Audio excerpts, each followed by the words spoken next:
My name is Matthew. My name is Julian. And my name is Jessie. On Earth, each living entity is breathing. This is a natural phenomenon achieved by our body.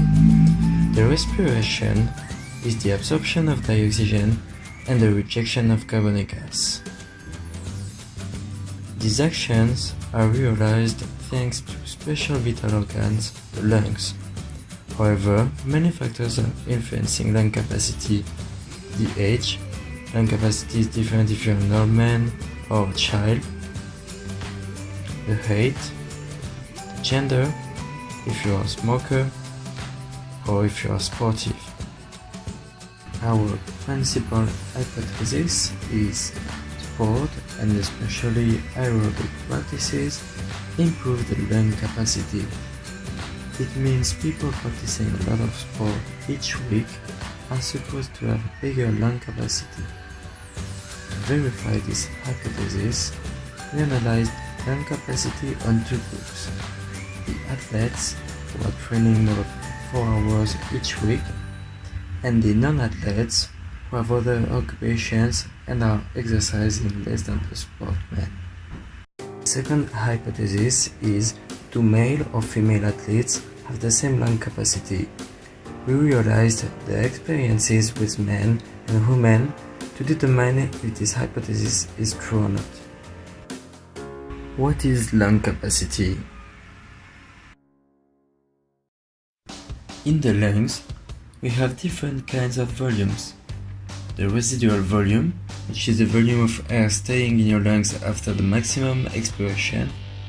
This is about 1.5 liters. The tidal volume, which is the volume of air we are consuming for a normal breath. This is about 0.5 liter. The inspiratory reserve volume, which is the volume you can inhale to fill at the maximum your lung, about 2.8 liters.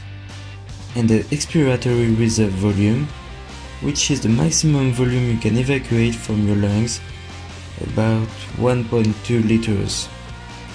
The sum of inspiratory volume and expiratory volume represents the vital volume. The lung capacity is the sum of all these volumes. Nevertheless, for the experience, we will just focus on the tidal volume and the vital volume.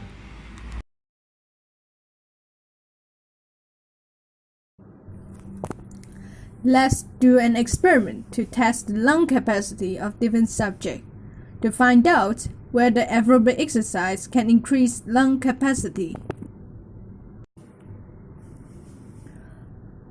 We have invited some volunteers to act as a subject. Half of them are athletes and the other half of them are non-athletes. A round balloon was used to measure tidal capacity and vital capacity of the lung of our subject.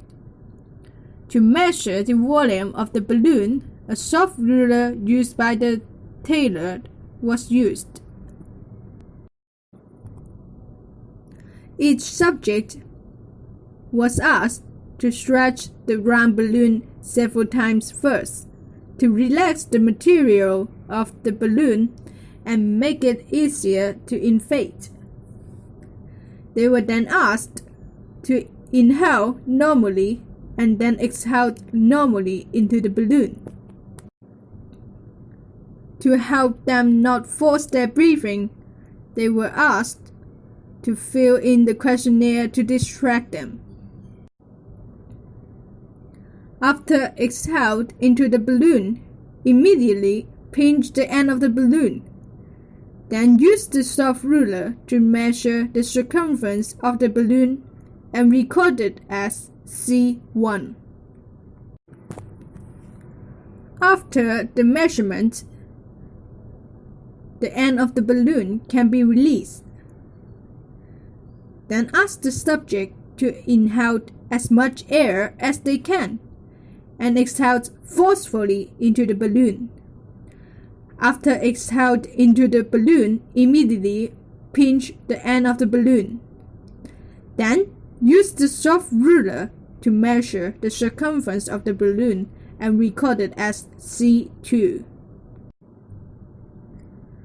Use the formula C equals to pi d to calculate the diameter d1 and d2.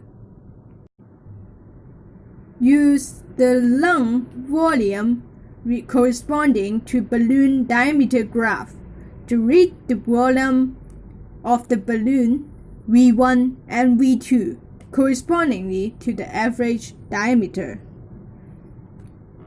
Tidal capacity would be V1 and vital capacity would be V2.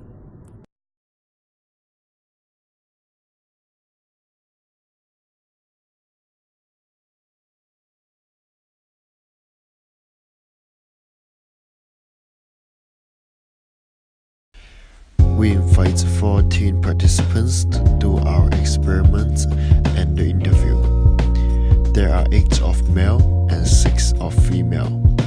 In the interview, we asked them about their age, height, weight, gender, exercise habits, and another lifestyle.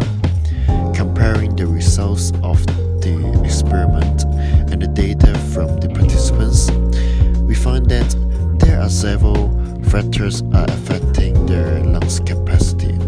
The first one is the exercise habit. Comparing the diameter of the balloon, the guys who do less than 2 hours of exercise per week are shorter than the athlete around 3 cm. Second, the gender and height also bring a significant effect.